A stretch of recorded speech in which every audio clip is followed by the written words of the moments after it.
विश्वात्मक गुरुदेवांच्या चरणी कोटी कोटी प्रणाम करून परमपूज्य महायोगीराज संत धर्मानंद बाबांच्या पवित्र स्मृतीला वंदन करून आज आपण या ठिकाणी जमलेले सर्व व्यासपीठावरील संत मंडळी, त्याचबरोबर भाविक भक्त, गुरुबंधू आणि गुरुभगिनी सर्वांच्याही चरणी कोटी कोटी प्रणाम.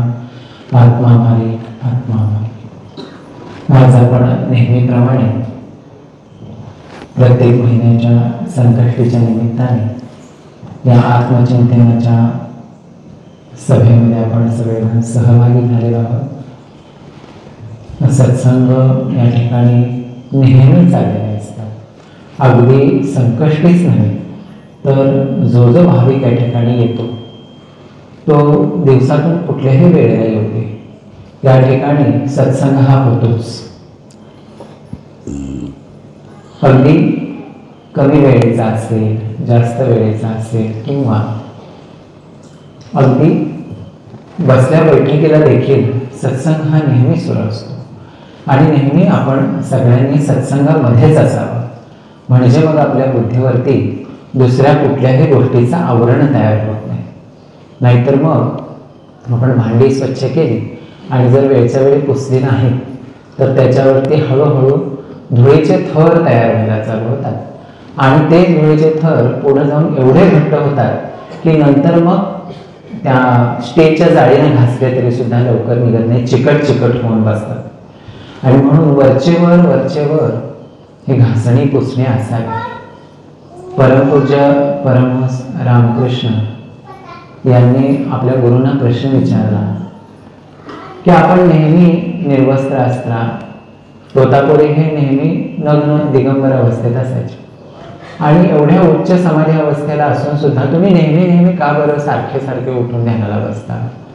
तुम्हाला काही गरज आहे का आता ह्या सगळ्या गोष्टी करण्याची? तर ते नेहमी म्हणायचे, बघ हे पूजेचं भांडं तू रोज घासतोयस ना, रोज तू त्याला घासतोस, मग ते व्यवस्थित राहतं. तसं तू रोज साधनेमध्ये थोडा वेळ दिलाच पाहिजेस. किती जरी मोठा महात्मा झाला असलास तरी देखील तुला थोडा वेळ डोळे झाकून शांत बसलंच पाहिजे.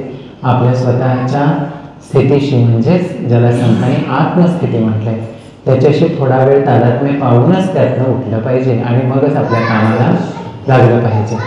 अशी सूचना तोतापुरी महाराजांनी एवढ्या महान संतांना केली. आणि त्यांच्याच पाठीमागं आपल्याला तोच विचार धरून जायचे की आपणही आपल्या रोजच्या जीवनामध्ये नेहमी सत्संगात असावे. सुसंगती सदा घडो, सुजन वाक्य कानी पडो. अध्यात्माच्या किंवा नामाच्या विरुद्ध सांगणारा गोंदवलेकर महाराज म्हणायचे, किंवा फक्तच बाह्य गोष्टींमध्येच रमण्याचा सल्ला देणारा माणूस असतो त्याचं कधीही ऐकायचं नाही. ज्याला साधना करायची आहे, ज्याला आध्यात्मिक जीवनात प्रगती करायची आहे, त्यानं जो साधना करत नाही, ज्याला आध्यात्मिक जीवनाविषयी संपूर्णपणे गोडी नाही आहे, त्याचा सल्ला कधीही ऐकू नये असं शास्त्रांनी सांगितलं. आणि सल्ला ऐकावा तो फक्त संतांचा, सद्गुरूंचा, कारण त्यांनी त्या तत्वाचा शोध केलेला आहे, त्यांना त्याची अनुभूती आलेली आहे, अनुभूतीनंतर त्यांनी तो संसार केलेला आहे. आणि तो कसा करावा हे आपण फक्त ज्ञानी तत्वदर्शी अशा संतांनाच विचारावा, ते सांगतील त्या पद्धतीनेच आपण आचरण करण्याचा प्रयत्न करावा. आणि हळूहळू त्याच्याही मागं कारण आहे, आपण आचरण करायला लागलो, कुणाचं ऐकून करायला लागलो की ते लवकर यशस्वी होत नाही, त्याच्यामध्ये तेवढा दम राहत नाही. म्हणून आपण आपली इच्छाशक्ती प्रबळ नसते सुरुवातीला, पण जर संत सिद्धपुरुष असतील, त्यांनी साधना चांगल्या पद्धतीने केलेली असेल, तर आपण त्यांच्या शब्दांनिशी जेव्हा चालायला लागतो तेव्हा आपण थोडीशी जरी साधना केली तरी त्या साधनेचं भरपूर फळ आपल्याला प्राप्त होईल. म्हणून एक वाक्य सांगितले की तुम्ही एक पाऊल परमेश्वराकडे चला, तो 1000 पावलं, सहस्त्र पावलं तुमच्याकडे येईल. ते तितकंच सत्य आहे. जर आपल्याला बाबांच्या सारखे महान सद्गुरू भेटले आणि आपण जर त्यांनी सांगितलेल्या साधनेच्या मार्गावरून चालण्याचा थोडासा जरी प्रयत्न केला आणि त्यांच्याकडून, त्यांच्या मुखातून, त्यांच्या वाणीतून जर आपल्याला मंत्र मिळालेला असेल तर आपण ते सोनं नुसतंच पेटीमध्ये बंद करून ठेवायचं नाही, तर त्याला दिवसेंदिवस त्याच्यामध्ये वाढ केली पाहिजे. वाढ होण्यासाठी काय काय करायचं ते करावे लागणारे सगळे प्रयत्न आपण साधक ह्या नात्याने आपलं कर्तव्य समजून रोजच्या जीवनामध्ये आपण त्याचा अभ्यास केला पाहिजे. साधना कशी वाढेल इकडं आपण सगळ्यांनी लक्ष दिलं पाहिजे. संसार हा दिवसेंदिवस वाढताच आहे, तो थांबत नाही. एका गाडीच्या 2 गाड्या, एका घराची 2 घरं, 1 एकरचे 2 एकर, हे सगळं ॲटोमॅटिकली चाललेलं आहे. कारण मेजॉरिटी खूप आहे, हे सगळं करणाऱ्यांची संख्या जास्त आहे. त्यामुळे ते सांगावं लागत नाही, शिकवावं लागत नाही. ते एकमेकांचं बघून आपण तेच सगळं शिकतो. तर साधना मात्र करा किंवा करायला पाहिजे असं आपल्याला सांगावं लागतं. माऊलीने त्याच्यासाठी ओवी पण दिली, गोड परमार्थ लागे कडू आणि कडू विषय तो गोडू जीवासी लहाला. असा हा काय विषय विषाचा पडी पाडून, म्हणजे तो ॲक्च्युली त्याला विष पण म्हटलंय त्यांनी, पण ते खाताना इतकं गोड आहे की नंतर ते जाऊन आपल्यावरती एवढा घातक परिणाम करणार आहे ह्याची कल्पना सुरुवातीला येत नाही. आणि त्याची कल्पना देण्यासाठी संत कार्य करतात. संत म्हणजे विनाकारण शिव्या खाणारी माणसं असं धर्म चालू आहे. कारण ज्याला ज्यामध्ये गोडी आहे तिथनं त्याचं मन वळवून ते त्याला सगळ्यांना परमार्थाकडे आणण्याचा प्रयत्न करतात. आणि त्या जीवाची तिथली गोडी काही लवकर सुटत नाही आणि संत काय सांगितल्याशिवाय गप्पा बसत नाहीत. आणि मग त्यांचं आणि साधकांचं द्वंद्व हे लवकर संपत नाही. अर्जुनाचं आणि भगवंताचं उदाहरण आपण बघितलं नेहमी, तर त्यामधला हा वास्तववादी दृष्टिकोनातून बघूया की अर्जुनाला अजिबात काय पटत नाही आहे भगवंत काय सांगतोय ते, आणि अर्जुन काय सांगतोय ते भगवंत अजिबात ऐकूनच घेत नाही आहे. तोंड फिरवून तिकडं तोंड करून उभा आहे. हे आपण बघायचं की त्याला त्याचं पटत नाही आहे आणि ह्याला ह्याचं लवकर पटत नाही. पण शेवट परमार्थच सत्य असल्यामुळं जसं रमण महर्षी म्हणाले की आपल्याला सुरुवातीला वाटतं की एक संसारी आयुष्य आहे आणि एक आध्यात्मिक आयुष्य आहे, असे 2 आयुष्य आहे. पण पुढं चालून कळतं की फक्त आध्यात्मिकच आयुष्य आहे.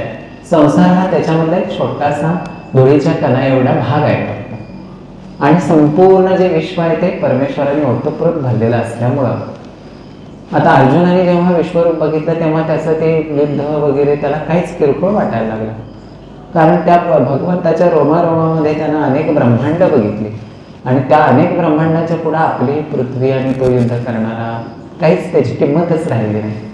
अशा दृष्टीने आपण विचार केला तर अनंत परमेश्वरापुढं आपला संसार केवढाच आहे, खूप छोटा आहे, अगदी छोटा. आणि तो अनंत परमेश्वरच असल्यामुळं त्याला अंत नाही पार म्हटलं शास्त्रांनी. श्रुती नेणती पार. आणि असा हा भगवंतच सत्य आहे आणि संसार हा त्याच्यातला आपला खूप छोटासा भाग आहे. त्यामुळं आपण सत्संगामध्ये नेहमी अगदी आवडीने पुढं होऊन जातं. एखाद्या लग्नामध्ये बाबा म्हणायची गमतीला आनंद बाबा नेहमी म्हणायचे.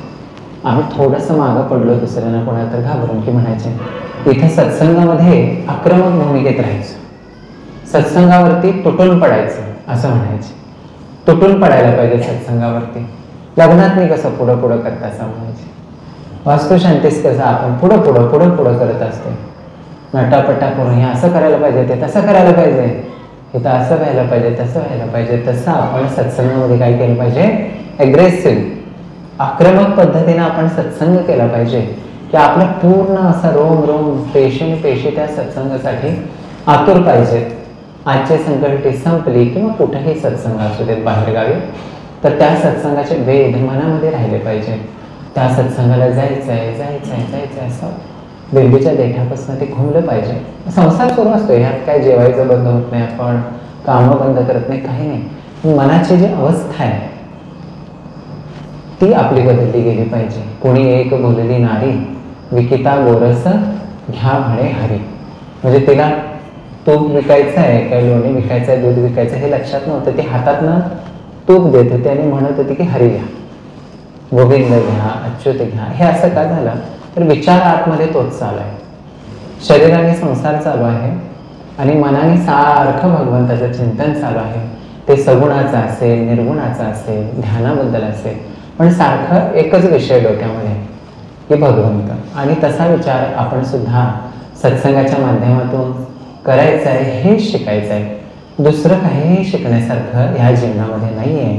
तेच तेच तेच आहे, काही शिकावं लागत नाही. आता तरी एवढं जीवन आपलं सोपं झालं आहे की सगळ्या सुविधा, सगळी सुख अगदी दाराशी येऊन बसलेले, म्हणजे आपल्याला कुठं बाहेर सुद्धा जावं लागत नाही. आता तरी काय सगळं मागवलेलं सुद्धा दारात येऊन पडते म्हणे मोबाईलवरनं. त्यामुळे आपल्याला ते सुद्धा आता करायची गरज उरलेली नाही आहे. आता आपल्याला चिंतन करायचं ते एकच की हे नेमकं माझं अस्तित्व काय आहे आणि ह्या अस्तित्वाचा करता धरता आधार कोण आहे, ह्या सगळ्या गोष्टीचा आपल्याला अभ्यास करायचा आहे, विचार करायचा आहे. त्याच्यासाठी हा सुंदर असा मानवी देह आपल्याला दिलेला आहे.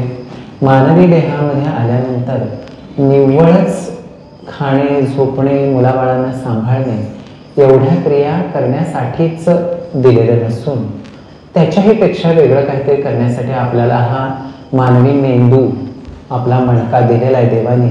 तो इतर योनीमध्ये सुद्धा आहेच, पण त्यामधनं आपण ऑलरेडी आता बऱ्याच वेळेला फिरून आलेला आहे. त्यामध्ये काहीही आपलं कार्य सिद्ध झालेलं नाही आहे. आणि हा एकमेव देह असा आहे, शरीर असं आहे की यामध्ये आपल्याला पूर्ण भगवंताचं ज्ञान करून घेता येतं. भगवंताविषयीची जाणीव आपल्याला करून घेता येते. आपल्या बुद्धीमध्ये त्याचा प्रकाश पाडता येतो.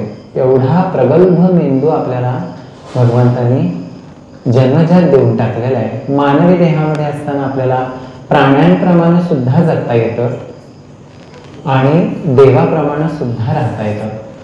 आता चॉईस आपला आहे, सिलेक्ट आपण काय करतो त्याच्यावरती अवलंबून आहे की आपलं परिवर्तन कशामध्ये होणार आहे. आपल्याला प्राण्यांच्या असणाऱ्या सगळ्या सवयी आपल्याला देखील आहेत. त्याच सवयींना आपण बुद्धीची जोड देऊन त्या सगळ्या सवयी जाणीवपूर्वक सगळ्या सत्वगुणामधून होण्यासारख्या अशा शिस्तबद्ध आपल्याला करून घेण्यासाठी हे मानवी शरीर दिलेलं आहे. त्याचा आपण पुरेपूर उपयोग करायचा आहे. जसं एखादं घबड आपल्या हाताला लागल्यावर आपण त्याचा पुरेपूर केस पाडतोय, त्याचा उपयोग करून घेतोय आपल्या आवडीच्या गोष्टींचा, तसं मानव देहाची किंमत अगोदर आपण समजून घेतली पाहिजे. आणि त्या मानव देहाचा पूर्ण उपयोग होता होईल तेवढा, जोपर्यंत शरीर मजबूत आहे, डोकं काम करतंय, आपलं डोकं चालतंय, तोपर्यंतच त्याचा उपयोग चांगल्या पद्धतीने करून घेतला तर मग पुढे आपल्याला पश्चाताप करण्याची वेळ येत नाही. मग आपल्याला निवांतपणा प्राप्त होतो. प्रणवानंद म्हणून एक महाराज होऊन गेले बंगालला, आणि त्यांना भेटायला एकदा योगानंद परमहंस वय झाल्यानंतर गेले होते. तरुण असताना एकदा भेटले होते आणि वय खूप झाल्यानंतर एकदा भेटले. ते 80च्या पुढे गेले होते तेव्हा. आणि त्यावेळी एक उत्सुकता म्हणून त्यांनी विचारलं, इतरांच्यासाठी विचारलं. त्यांना स्वतःला तो अनुभव होताच की तुम्हाला आता म्हातारं झाल्यानंतर परमेश्वराच्या अनुसंधान करताना काय अडचणी येते काय. त्यावर प्रणवानंदांनी खूप चांगलं उत्तर दिलं की आता उलटं खूप चांगलं वाटतंय, कारण आता बऱ्याच उपाध्या नाहीशा झाल्या, तिकडचं सगळं डोक्यातनं गेलेलं आहे.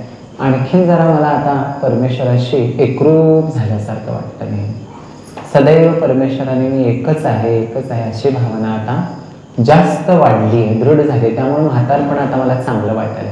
ह्याचं कारण काय, तर त्यांनी तरुण असल्यापासून, रेल्वेत नोकरीला असल्यापासून रोज रात्री 4 तास बसून केलेली साधना. नोकरीवरनं आलं, खाल्लं पिलं, सगळ्यांशी गप्पा मारल्या की जाऊन 10 वाजता बसले की 1-1:30 वाजेपर्यंत साधनेला बसायचे. सकाळी उठून आपलं आवरून ड्युटीवर जायचं. तर अशी ही साधना त्यांनी आयुष्यभर केल्यामुळं म्हातारपणामध्ये त्यांना परमेश्वराशीच आपण एकरूप असल्याचा अनुभव सतत येत होता. आणि उत्सुकता म्हणून योगानंदांनी मुद्दा म्हणून विचारलं की इतर सामान्य लोकांना काय प्रश्न पडतो की आम्ही आयुष्यभर करत होतो, वारी करत होतो, ध्यान करत होतो, जप करत होतो, पण आता होत नाही आम्हाला. तर हे सगळं मग होत नाहीये म्हटलं आणि मन जर अस्वस्थ व्हायला लागलं तर ओळखायचं की हा परमार्थ आतमध्ये कधीही शिरला नव्हता. जर त्रास होत असेल म्हातारपणी आणि परमेश्वराशी एकरूपता येत नसेल तर ओळखायचं की हा परमार्थ आत शिरला नाही. आणि आत न शिरल्यामुळे मग मन अस्वस्थ व्हायला लागलं. आणि परमार्थ जर अंतरंगामध्ये शिरला असेल तर अस्वस्थतेच्या ऐवजी खूप बरं वाटायला लागतं. डोळ्यांनी दिसत नाही, लय बरं झालं, कानानं ऐकू येत नाही, बरं झालं. उठायला फिरायला येत नाही, बरं झालं. एका जागेला बसून आपलं नामचिंतन करूया, ताक पिऊया, कुठं वरण भात खाऊया, निवांत राहूया. अशी उलटी भावना आपल्यामध्ये निर्माण व्हायला पाहिजे. अशी भावना निर्माण झाली की आपला परमार्थ बरोबर चाललाय असं समजायचं. आणि जर बेचैनी, अस्वस्थता, त्रास, उद्विग्नता वाटायला लागली तर समजायचं की सगळं उलटं झालेलं आहे. आपण त्याच्या आतमध्ये अजून जाण्याचा अभ्यास करत नाही आहोत आणि आपल्याला तो अभ्यास वाढवला पाहिजे. आणि हे सगळं आपल्याला सत्संगामध्येच कळतं. सत्संग नसेल तर ग्रंथ प्रत्येक गोष्ट आपल्याला सांगू शकत नाही. कारण तेवढं लिहायचं म्हटलं तर मग खूप मोठे ह्या हॉल भरून ग्रंथच होतील सगळे एकाच विषयावरती. तर हे सगळं आपल्याला जिवंत संतांच्या सानिध्यात, जिवंत सद्गुरूंच्या सानिध्यात त्यांच्याबरोबर राहिल्याने, त्यांच्या जीवनाकडे बघितल्याने आपल्याला शिकायला मिळतं, समजतं आपल्याला, जे ग्रंथांमध्येही कधी आपल्याला पाहायला मिळत नाही. परमार्थ आपल्या प्रत्यक्ष जीवनामध्ये कसा उतरवायला पाहिजे हे आपल्याला ग्रंथ पूर्ण सांगू शकत नाहीत.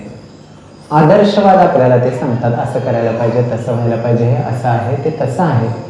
पण प्रत्यक्ष जीवनामध्ये तो कसा उतरला पाहिजे आदर्शवाद, हे आपल्याला संत सद्गुरू आपल्यासमोर आचरण करून दाखवतात, वागून दाखवतात. आणि मग आपल्याला ते हळूहळू एक एक एक एक गोष्ट समजायला चालू होते. पटकन समजत नाही, थोडा संघर्ष होतो मनामध्ये, आपलं मन पण थोडं खालीवर होतं, थोडासा त्रास होतो, इकडं तिकडं भटकतं, परत जाग्यावर येतं. असं करता करता करता आपल्याला संतांच्या वागण्याच्या पाठीमागचं रहस्य समजायला सुरू होतं. आणि मग आपल्या ठिकाणी हळूहळू हळूहळू शांतता निर्माण होते.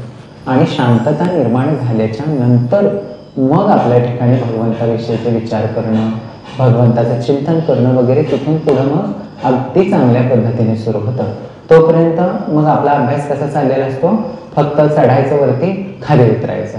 घसरगुंडी असते लहान मुलांची, इकडनं चढतात तिकडनं उतरतात, इकडनं चढतात तिकडनं उतरतात, असे हे नेहमी चढ उतार आपले चाललेले असतात. तो जो परमार्थाचा अभ्यास आहे तो एका लेवलला जाऊन स्थिर झाला पाहिजे. आणि ते स्थैर्य आपल्या ठिकाणी येण्यासाठी आपल्याला नेहमी सत्संगाची गरज आहे. विषय बदलला की लगेच डोक्यातले विषय सगळे बदलतात.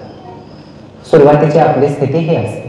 आणि एकदा स्थिरता आली की मग कितीही विषय समोर आले तरी आपली आंतरिक स्थिरता भंग पावत नाही. मग भगवंतांनी अर्जुनाकडून महाभारतासारखं मोठंच्या मोठं युद्ध देखील करून घेतलेलं आहे. आणि त्यामध्ये सुद्धा त्याची स्थिरता कायम टिकवण्याचा अभ्यास अर्जुनाकडून त्यांनी भगवद्गीतेच्या माध्यमातून करून घेतलेला आहे. की कर्तव्य तरी तू कर, पण त्याच्या आतमध्ये तुझी मनाची स्थिती कशी पाहिजे, माम अनुस्मरण युद्धच, माझं स्मरण ठेवून तू युद्ध कर, बाकी काहीही करू नकोस, कर्तव्य कर. कर्तव्य करताना नुसतंच कर्तव्य करू नकोस, तर पुन्हा मुळं कर्तव्य करायला लागलायस त्याची आठवण मनामध्ये खोलवरती ठेव आणि ती आठवण ठेवून मग कर्तव्य कर. तर ते कर्तव्य बरोबर होणार आहे. नाहीतर मग काय होणार आहे, हमाली होणार आहे. नुसत्या इकडच्या पाट्या भरायच्या तिकडे टाकायच्या आणि मग आपलं आयुष्य सगळं फरफटत जातं. आणि आपल्याला जे पाहिजे ते समाधान मिळत नाही. जो आनंद आपल्याला मिळायला हवा होता परमार्थ केलेली, तो आनंद मिळत नाही. असमाधान, असंतुष्टी, अस्वस्थता, एक प्रकारचं मन उद्विग्न असणे, अशी कंडिशन राहते. आणि ती आपल्यामध्ये होऊ नये ह्याच्यासाठी आपण रोज सत्संग केला पाहिजे, रोज साधनेला बसलं पाहिजे, रोज अभ्यास केला पाहिजे. साधना हे सुद्धा आपलं एक कर्तव्य मानलं पाहिजे. बाबा म्हणायचे की तुमची जी रोजची कामं आहेत त्या कामांपैकी ध्यान हे सुद्धा एक काम आहे असं समजा. सुरुवातीला ती खरी तर आवडच पाहिजे, पण सुरुवातीला समजताना आपण ते आपलं एक कर्तव्य, एक आपल्या रोजच्या जीवनाचं काम. मग आपण कसे असू दे, अगदी आपलं मन शांत नसू दे, रखरख होत असू दे, ध्यान नाही लागून दे, नाही काय कळून दे, चिडचिड होऊ दे, काय व्हायचं ते होऊ दे, पण आपण काय करायचं, एक 15 मिनिटं डोळे झाकून शांत बसण्याचा अभ्यास करायचा. रोज बसायचंच, त्याला सुट्टी द्यायची नाही. कारण निव्वळ नामस्मरण करण्या इतपत आपण अजून सक्षम झालेलो नाहीये. आपण नामस्मरण करायला लागलो की एक नाम होते का नाही तोपर्यंत 100 विचार आपल्या डोक्यात येतात. मग तेच नाम कसं घ्यायचं, आपण उठता बसता तर घ्यायचंच आहे, पण त्याबरोबर आपण एक मोकळा वेळ काढून एक 20 मिनिटं शांत एका जागी बसलंच पाहिजे. किती पाहिजे तेवढं मन चंचल होऊ दे, किती पाहिजे तेवढं फिरून येऊ दे, सगळीकडनं फिरून येऊ दे, पण आपण बसलेलं उठायचं नाही. त्यामुळं काय होतं की आपल्या मनाला एका जागी बसण्याची, एकाच गोष्टीवरती विचार करण्याची सवय लागते. 6 महिने जर आपण असं कंटिन्युअस केलं तर 6 महिन्यांनी आपल्या स्वभावामध्ये बदल झालेला आपला स्वतःला जाणवतो. दुसऱ्या कुणीही सांगायची आपल्याला गरज नाही, कारण आपल्या स्वभावाचे आपण साक्षीदार असतो.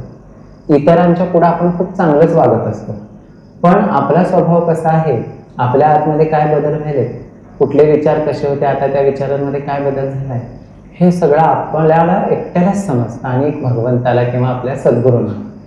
त्यामुळं आपल्याला हे समजतं. आपण जर 6 महिने सलग साधना केली तर 6 महिन्याने आपल्याला छोटासा अंशात्मक बदल झालेला जाणवतो. आणि असंच आपण 1 वर्ष, 2 वर्ष, 3 वर्ष आयुष्यातच चाललेलंच आहे. तुम्ही साधना करा नाहीतर नाही करा, आयुष्य कुणासाठीही थांबलेलं नाही आहे.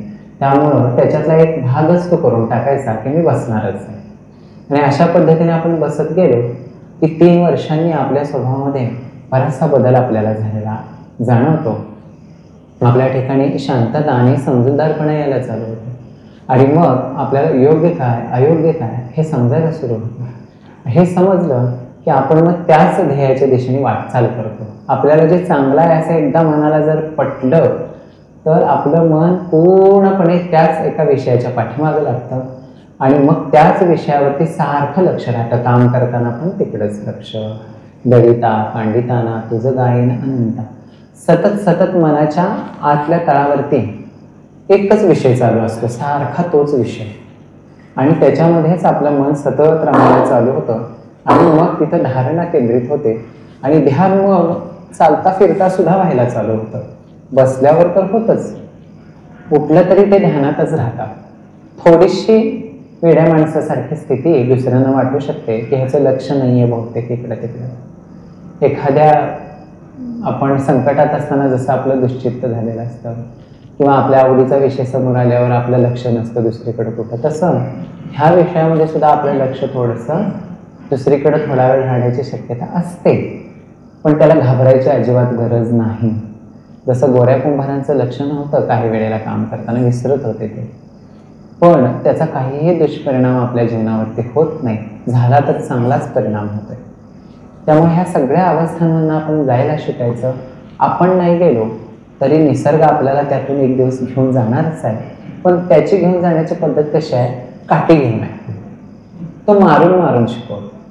संत काय करतात, मार खायला लागू नये म्हणून प्रेमानं शिकवतात की बाबांनो असं करा म्हणजे तुम्हाला त्रास होणार नाही. आणि तेच जर आपण वेळेवर ऐकलं नाही तर तोच निसर्ग आपल्याला चांगलं पालतं घालून उरावर बसूनच शिकवते.